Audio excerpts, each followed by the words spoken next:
Bonjour, bonsoir à tous. J'espère que vous allez bien. Merci à ceux qui vont suivre ce challenge abondance jour 9. Déjà 9 jours quand même.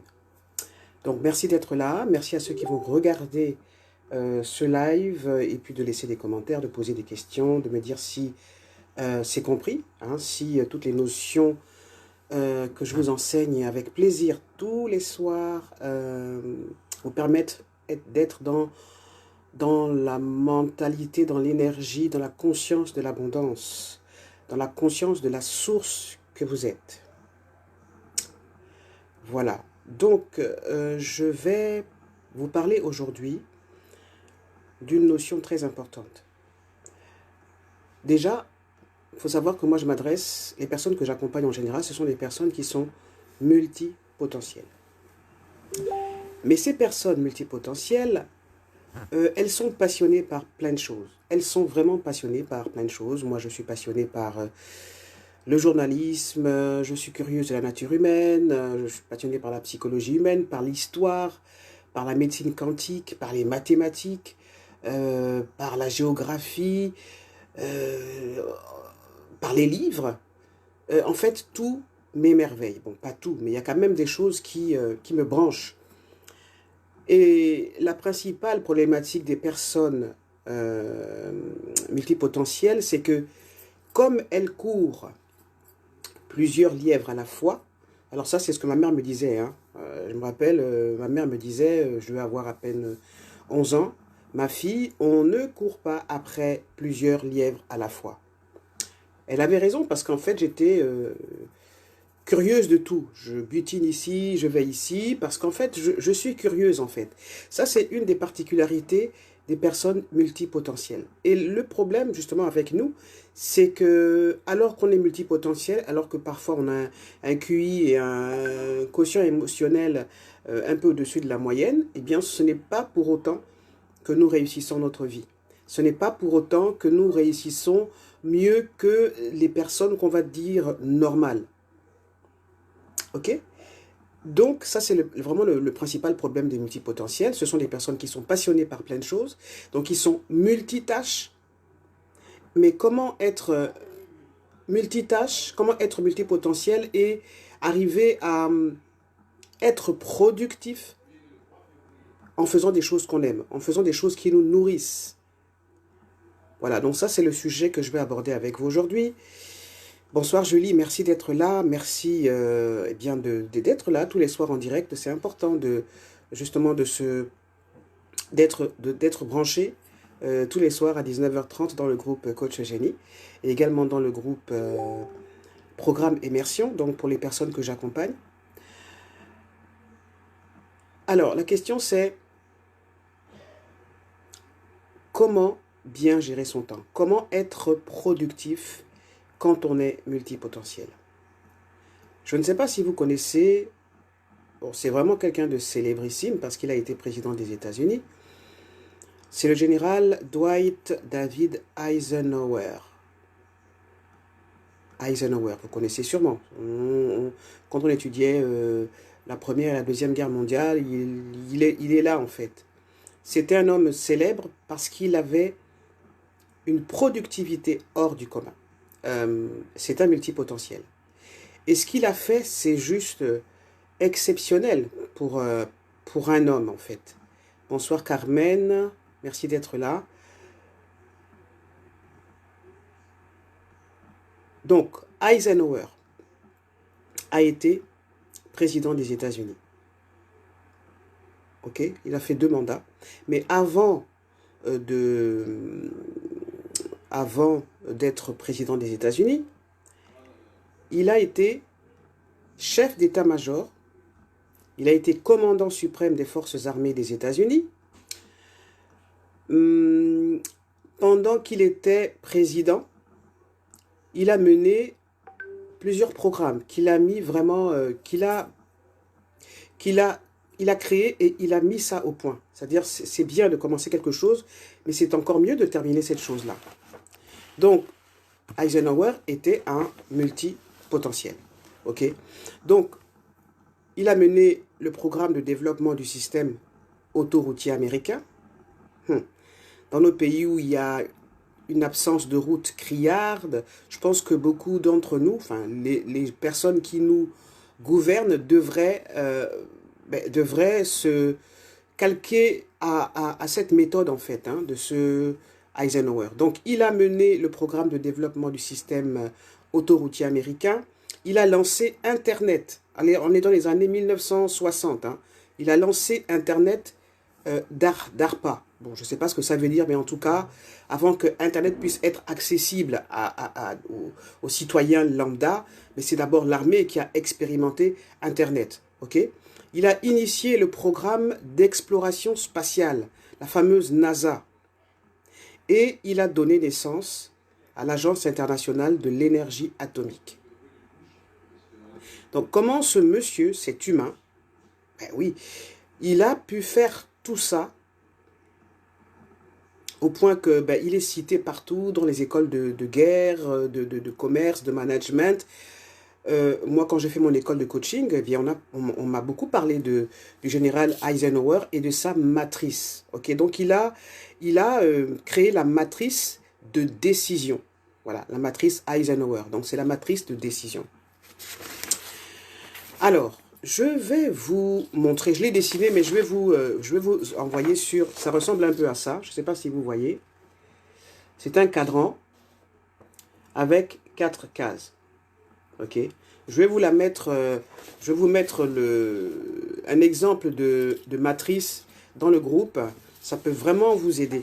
Ok, donc comment vous expliquer cette matrice?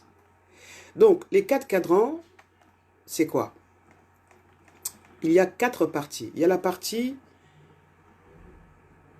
dans le premier cadran, il y a des tâches qui sont urgentes et importante. Voilà, donc voilà la matrice. Et comme ça, je l'ai dessinée, mais je vais vraiment vous la mettre dans le groupe. Utilisez-la vraiment, vous allez voir que ça va vraiment vous faciliter les choses. Parce qu'en plus, vous savez, il y a des gens qui se disent productifs, en fait, qui ne le sont pas, parce que à la fin de la journée, à la fin du mois, on se dit, mais qu'est-ce que j'ai fait, en fait? Qu'est-ce que j'ai fait? Ok? Qu'est-ce que j'ai fait? Vous avez l'impression que vous n'avez rien fait. Parce qu'en fait, vous fonctionnez au fil des jours. Donc, il faut pouvoir séparer les différentes tâches de votre quotidien en 4 cadrans. Le cadran numéro 1, c'est le cadran où il y a les choses importantes. Donc, le cadran urgent et important. Le deuxième cadran, c'est la partie où vous mettez les choses qui sont importantes, mais pas urgentes. Le troisième cadran, alors ça, c'est vraiment le cadran qui concerne les choses qui sont urgentes, mais pas importantes. Et le quatrième cadran, c'est le cadran des choses qui ne sont ni urgentes, ni importantes. Donc, comment ça se passe? Vous faites cet exercice ce soir. Prenez une feuille blanche et faites la liste de toutes les choses que vous devez faire tous les jours, ou régulièrement. La liste des tâches, aussi bien les tâches administratives, aussi bien les coups de fil à passer, aussi bien... vraiment, faites la liste des choses que vous faites tous les jours. Et quand vous avez fait la liste de ces choses-là, vous allez établir, selon vos objectifs évidemment, les choses qui sont importantes, urgentes et importantes, les choses qui sont importantes mais pas urgentes, les choses qui sont urgentes mais pas importantes, et les choses qui ne sont ni urgentes ni importantes. Alors il faut savoir que on occupe, la plupart de notre temps se passe dans le quatrième cadran. Le quadrillant ni urgent ni important. Et dans ce quatrième cadran, vous ne serez pas étonné, souvent ce sont des tâches qui nous bouffent notre temps. Et on est tous, on est tous soumis un peu à ça. On va sur les réseaux sociaux, on va sur Netflix, on passe des coups de fil, on regarde le fil d'actualité, on fait des jeux vidéo. Ça, c'est une partie. Ça, c'est des choses qui ne sont pas, comment dire ça? c'est de la distraction. Mais la distraction est importante. La distraction est importante. Mais si vous n'êtes que dans le cadran de choses pas urgentes, ni importantes, mais ne soyez pas étonnés que en fin d'année, vous vous disiez, mais j'ai rien fait en fait. J'ai vu les mois passer et je n'ai rien fait de concret. Ce que vous avez fait n'est pas palpable. Il n'y a pas un livre qui est sorti, il n'y a pas votre chiffre d'affaires qui a augmenté, vous n'avez pas par exemple pu développer plusieurs sources de revenus parce que en fait, votre cerveau a été accaparé par des choses qui ne sont ni urgentes ni importantes. Regardez le temps que vous passez, le temps que nous passons sur les réseaux sociaux, c'est normal. Moi, la technique que j'utilise, c'est de... J'ai un minuteur sur mon téléphone et je dis 10 minutes le matin, je regarde, j'ai le droit de regarder. Bon, je suis journaliste et je veux voir les tendances, j'aime bien rigoler. Voilà, donc 10 minutes, je mets mon minuteur et je regarde pendant 10 minutes ce qui se passe sur les réseaux sociaux. Et au bout d'un moment, après 10 minutes, l'appareil sonne et je sais que je dois m'arrêter. Ensuite, qu'est-ce que je fais? Les tâches importantes et urgentes, je commence à les faire. Évidemment, je les ai listées. Quelles sont les tâches importantes que je dois faire? Quelles sont les tâches urgentes mais pas importantes? En deuxième partie. Et quelles sont les tâches qui ne me servent à rien? Mais là, il faut prendre conscience de ça. Le fait de prendre conscience du temps que vous mettez dans une activité va vous faire voir, vous allez vous dire, mais waouh, ah ouais, je mets quand même 6 heures sur les réseaux sociaux, par exemple. C'est 6 heures, ou en tout cas 5 heures, ou 4 heures que vous pouvez mettre à profit pour vraiment vous dire, ok, je reste focus sur les tâches importantes que je dois faire. Moi, souvent, ce que je fais, j'y vais par tranche de 40 minutes. Je mets mon minuteur et je dis, bon, voilà, la tâche importante que je dois faire aujourd'hui, c'est par exemple rédiger mes mantras. J'aime bien rédiger les mantras à mes clients. Donc, pendant 40 minutes, je vais rédiger un mantra pour un client à moi. Et quand le minuteur est terminé, le mantra est terminé, ok, je suis contente parce que je me suis dit, ah ouais, j'ai quand même mis 40 minutes pour faire des choses qui sont importantes, qui vont me permettre d'être plus près de mes clients, de faire les choses importantes pour moi. Ensuite, vous marquez une pause vous pouvez aller, moi j'aime bien aller embrasser mon petit-fils, me lever, m'aérer l'esprit, regarder, boire un bon café ou du thé ou de l'eau, et vous reprenez encore 40 minutes et vous continuez la tâche numéro 2, la tâche importante. Et puis, vous vous reposez à nouveau pendant 10-15 minutes. 40 minutes plus tard, vous pouvez prendre la tâche importante mais non urgente. Donc, c'est à vous vraiment de savoir comment vous allez organiser vos journées pour atteindre vos objectifs. La question n'est même pas de vous dire plus je prends du temps pour travailler et plus les résultats sont là. Non, non, c'est pas possible.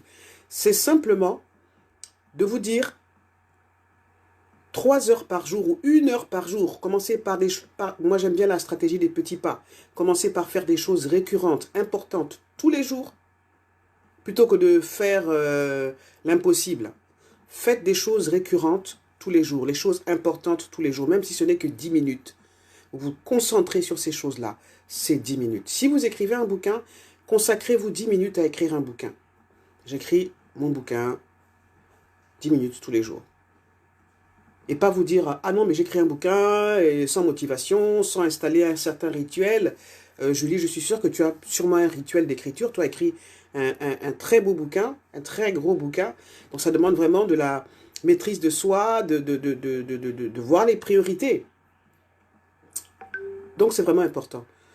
Autre chose que vous devez savoir, et ça c'est quelque chose que je fais aux personnes que j'accompagne, c'est de savoir quel est le type de personnes qu'elles sont. Quelle est l'énergie qu'elles sont. Moi, je suis un projecteur. Un projecteur, c'est la personne, en fait, qui est un guide. Il a une façon de se comporter. Le guide, en fait, c'est quelqu'un qui absorbe l'énergie des autres, qui est vraiment à l'écoute des autres. Et dans ce cas, comme j'absorbe l'énergie des autres, j'ai tendance à être vraiment fatigué. Ça, c'est mon type de personne, hein, d'énergie. Et c'est tout à fait normal. Okay? Maintenant, des personnes comme moi, Vous n'avez que 3 heures par jour, consacrez 3 heures par jour à faire les choses importantes. Le reste du temps, vous pouvez faire ce que vous voulez. Le projecteur, c'est une personne qui n'a pas d'énergie, mais qui peut s'appuyer sur d'autres types d'énergie, comme les manifestors, comme les générateurs. Il y a aussi un autre style d'énergie, ce sont les réflecteurs. Pour ça, on étudie ça en faisant quoi? En fait, en me donnant, vous me donnez votre date de naissance, votre lieu de naissance et l'heure de naissance. Et avec ces 3 informations, j'établis en fait quel est votre type d'énergie. Parce qu'un manifesteur, c'est un bâtisseur. Les bâtisseurs sont des gens qui sont dans l'énergie. Vous voyez, de la tour Eiffel à la Statue de la Liberté, en passant par toutes ces belles gravures, ces beaux immeubles en Afrique, ce sont des choses qui ont été créées par des bâtisseurs. On n'est pas tous pareils. Okay? Donc, les manifesteurs, les générateurs, ce sont des bâtisseurs. Ce sont des gens qui concrétisent les choses dans le réel. Et puis, il y a les projecteurs, qui sont des guides, ce sont des personnes qui inspirent les autres. Vous voyez, le guide, souvent, c'est le sage au village. Il est au village et les gens viennent vers lui pour avoir des conseils, pour être des guides, pour les guider. Donc, il faut vraiment vous connaître, parce que si vous vous connaissez, vous assure que quand vous vous connaissez, vous savez comment vous fonctionnez, vous savez comment vous pouvez avancer, vous savez comment vendre vos produits et services, etc., etc. Vous savez comment vous positionner dans la société. Et quand vous vous connaissez, vous savez les erreurs à éviter, vous savez vous ménager, vous vous connaissez bien, et mieux vous vous connaissez et mieux vous avancez. Et plus vous avancez, encore plus vite.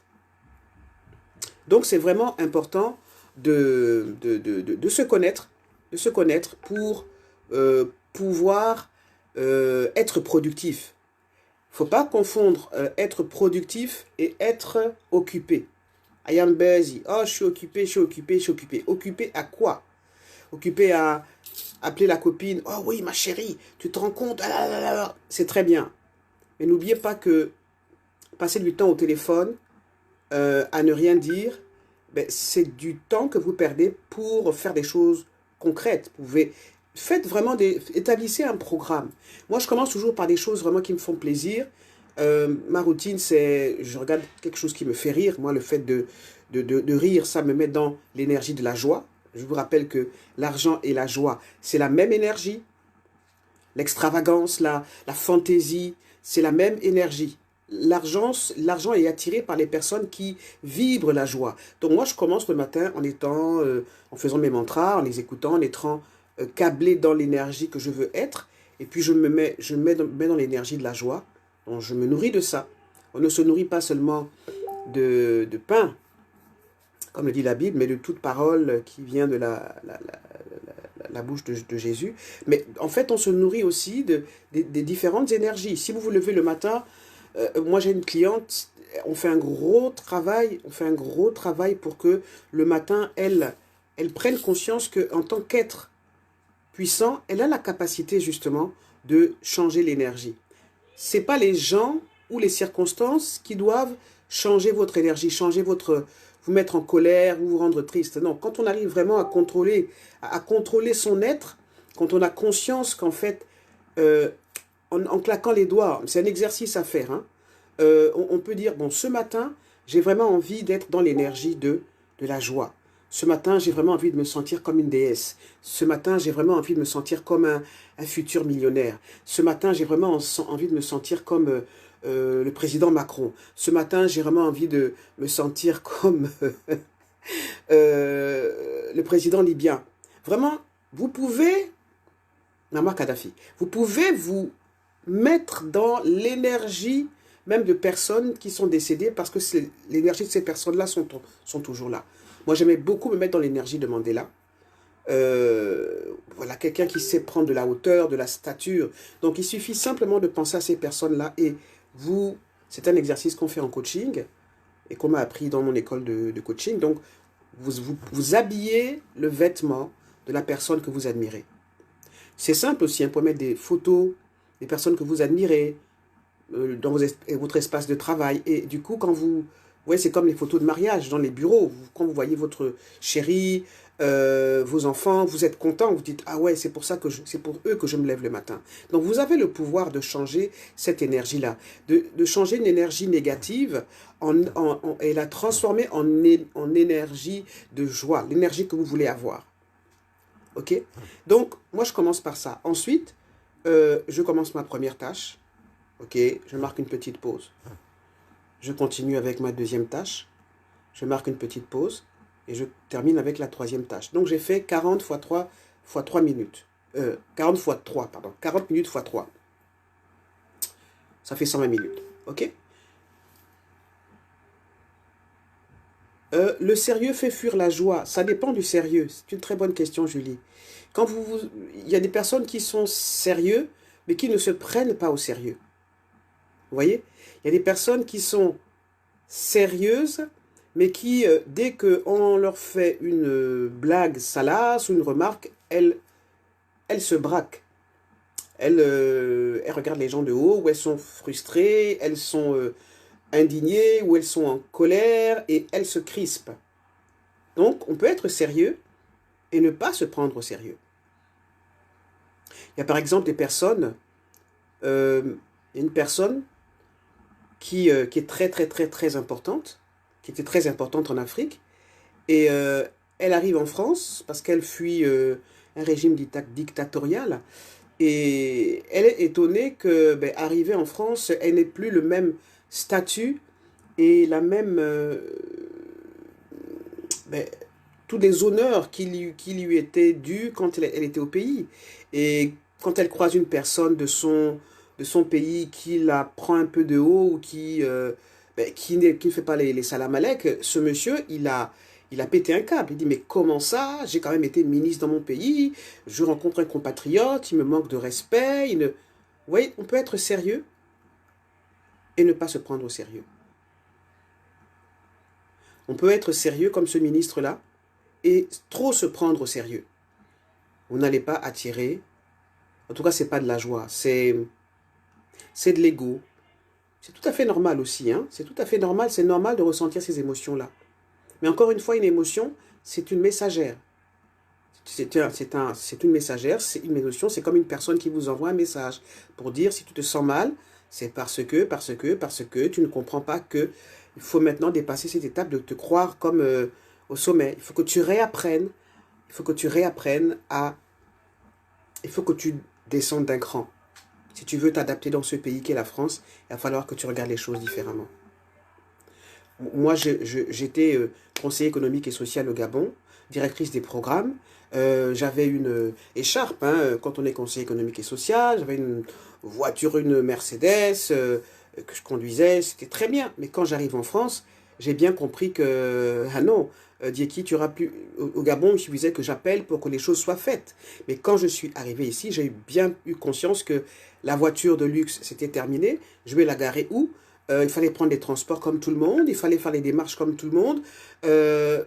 Et quand vous prenez trop au sérieux, ça vous bloque en fait. Vous êtes bloqué. Par contre, vous pouvez être sérieux et ne pas vous prendre en sérieux en disant, ah ben dis donc, ah ouais, ah ben c'est une nouvelle expérience que je vais vivre. Et dès l'instant où vous êtes dans cette énergie-là, vous allez voir que les choses vont être beaucoup plus fluides et beaucoup plus faciles. Et quand vous sortirez de là, vous direz, waouh, oh, quel chemin j'ai parcouru. Donc c'est ça que je veux te dire, Julie.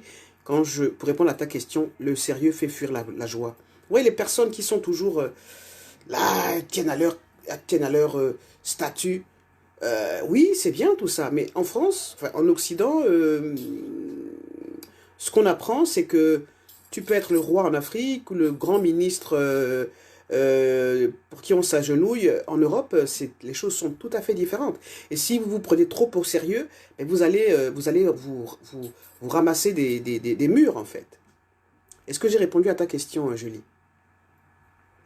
Si ça résonne en toi, c'est très bien. Ok? Donc, je pense que j'ai dit beaucoup de choses. Je suis en train de regarder autre chose pour la matrice d'Eisenhower. Ok. Et ensuite, on va passer au tapping si vous le souhaitez. On va passer au tapping. Alors, je vais télécharger cette matrice-là dans le groupe. Alors, pour les tâches qui sont urgentes et importantes, ce sont des tâches que vous devez faire. Les tâches urgentes et importantes, ce sont les tâches que vous devez faire. Si par exemple vous écrivez un bouquin, ce n'est pas une autre personne qui va écrire le bouquin pour vous, à moins d'engager un nègre. Ok? Donc, les tâches urgentes et importantes, ce sont des choses que vous devez faire. Les tâches qui sont urgentes et non importantes sont des tâches que vous pouvez déléguer. Donc, vous prenez un parent, une assistante virtuelle, un collaborateur, enfin quelqu'un qui peut vous décharger le cerveau et votre temps précieux pour des choses qui sont effectivement urgentes et non importantes. Elles sont urgentes, c'est vrai, mais non importantes, vous les déléguez. Quand ce sont des tâches qui sont non urgentes et importantes, il faut les planifier. Et quand ce sont des tâches qui ne sont ni urgentes, ni importantes, il faut les éliminer. Et comme je vous le disais, en général, on est plutôt dans ce cadran de faire des choses qui ne sont ni urgentes ni importantes, parce que notre cerveau est éduqué pour ressentir. Il y a une hormone dans notre cerveau qui nous pousse à aimer le plaisir. Donc, ne vous dites pas, ouais, mais si j'arrive pas, c'est parce que je suis pas normal. Non, c'est parce que, ouais, mais pourquoi malgré mes efforts, je n'y arrive pas. Non, c'est que le cerveau humain est conçu pour aimer le plaisir. N'est-ce pas? Maintenant, c'est à vous d'utiliser des outils, donc comme la matrice d'Eisenhower, pour apprendre à cadrer votre vie. Dites-vous, par exemple, tous les jours, je me consacre 3 heures à faire des choses importantes. Ou 1 heure, même 1 heure. 1 heure, mais quand vous allez commencer à faire ça, vous serez content de dire waouh, ah ben oui, j'ai quand même fait 1 heure. Vous allez voir la progression des activités importantes. Et après, si vous voulez aller sur les réseaux sociaux, aller voir Netflix, faire tout ce que vous voulez, danser, je sais pas moi, si faites tout ce que vous voulez, mais dites-vous bien 1 heure par jour. Voilà à quoi je me consacre. Voilà les choses qui sont importantes pour moi. Est-ce que c'est clair pour vous? Envoyez-moi des cœurs pour me dire que oui, Eugénie, c'est clair. Comme ça, je pourrais continuer avec le tapping. Alors, où est-ce que j'ai mis ce tapping-là? Je vais me rapprocher un peu parce que j'ai mis... Merci beaucoup, ça me fait vraiment plaisir vos cœurs. Voilà, donc le tapping d'aujourd'hui, c'est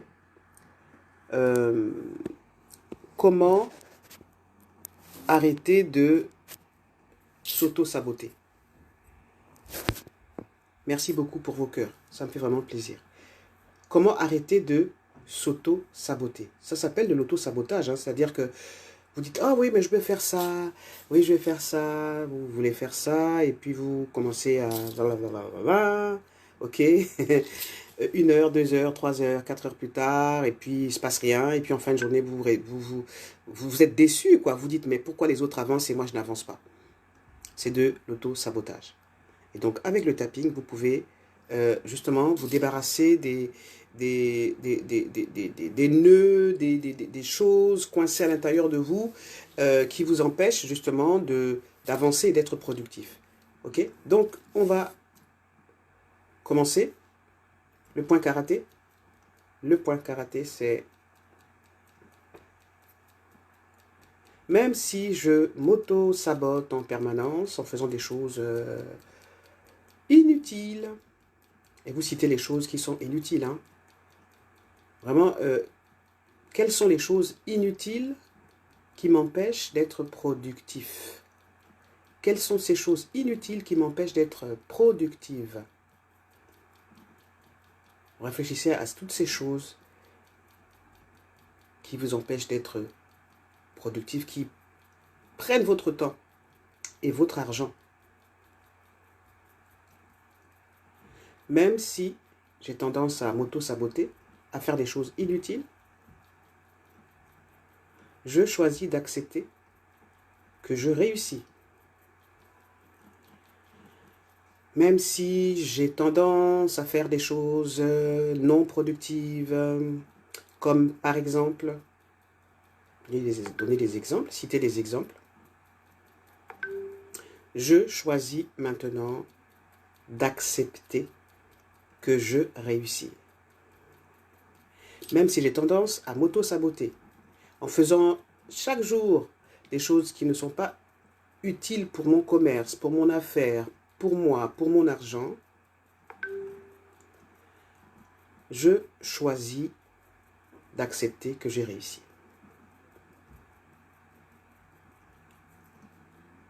Ok, tapotez le point karaté et laissez vraiment toutes les émotions qui viennent. Prenez conscience de ce que vous ressentez. Vous voyez, moi par exemple, j'ai un mal de dos derrière là. Parce que comme je vous le disais, j'ai tendance à prendre sur moi les problèmes des autres. Et ça, encore une fois, déchargez-vous de ça. Et apprenez aux gens à se prendre en main. Ok? Ensuite, on continue avec les autres points. Je laisse aller mon besoin de me saboter.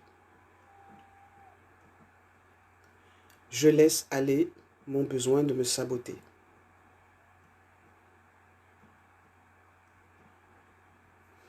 Mais pourquoi ai-je besoin de me saboter? Pourquoi je me sabote?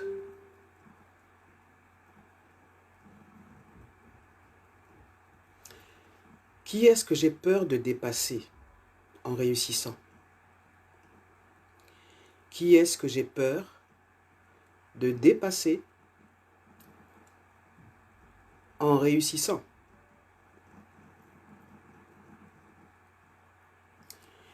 Quel malheur peut m'arriver si je réussis? Qu'est-ce qui peut m'arriver si je réussis? Qu'est-ce qui peut m'arriver si j'arrête de me saboter? Qu'est-ce qui pourrait m'arriver si j'osais être productif? Qu'est-ce qui peut m'arriver si j'osais être productive?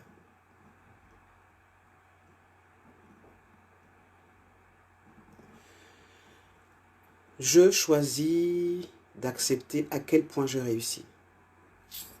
Je choisis d'accepter à quel point je réussis. Je choisis d'accepter à quel point je réussis. Je suis heureux, je suis heureuse de lâcher maintenant mes habitudes de sabotage. Je suis heureuse, je suis heureux de lâcher maintenant mes habitudes de sabotage.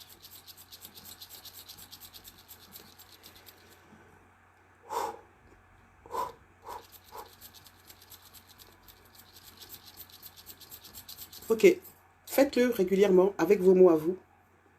Et vous allez voir, pour que vraiment les effets, vous allez les voir si vous faites ce tapping, on appelle ça un tapping. Au bout d'une semaine, vous allez voir, tiens, mais c'est bizarre. Avant, j'avais peur de parler en public, ou alors avant, j'étais tout le temps sur les réseaux sociaux.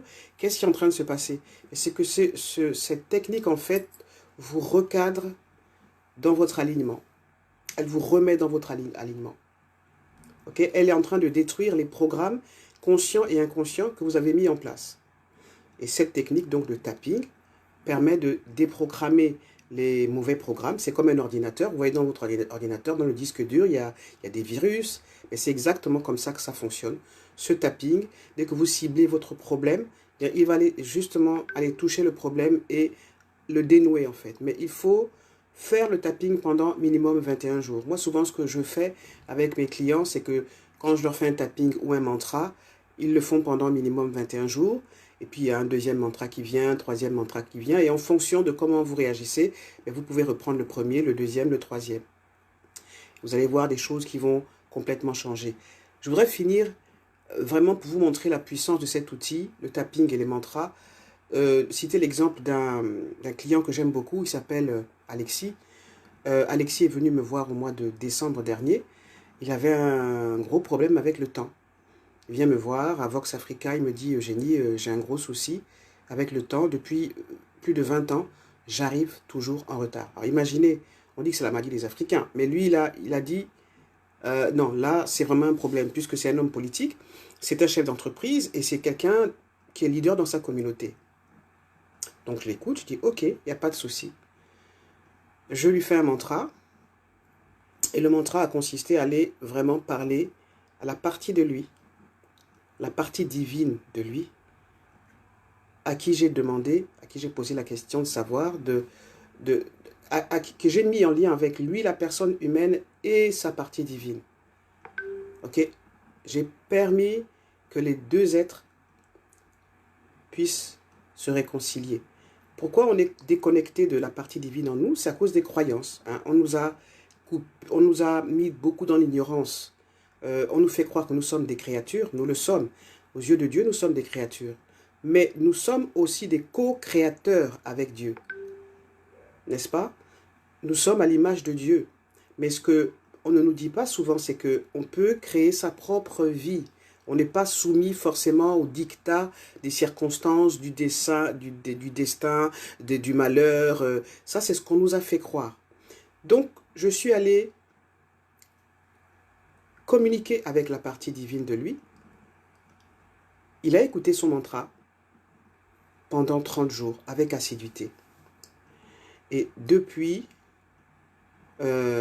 Alexis n'est plus jamais arrivé en retard. Et même que maintenant, il arrive à l'heure. C'est tellement... c'est juste... Mais moi, je crois... C'est même pas moi qui fais ça. Je connais utiliser l'outil, mais c'est simplement que nous avons tous en nous cette capacité-là. Donc, depuis janvier, Alexis n'est plus jamais arrivé en retard. Souvent, on pense que quand on a une difficulté, c'est difficile d'en sortir. Non, parfois, il faut juste aller demander à la partie divine de nous sortir de là. Et cette partie divine de nous, elle est là pour ça. Elle est là pour ça. Et quand je lui ai fait le premier mantra sur son problème de retard, en fait, je lui ai bien dit que derrière le problème de retard, il y avait un autre problème. Et là, nous travaillons beaucoup sur l'abondance. Nous travaillons beaucoup sur l'abondance avec Alexis. Voilà, j'espère que j'ai répondu à vos questions.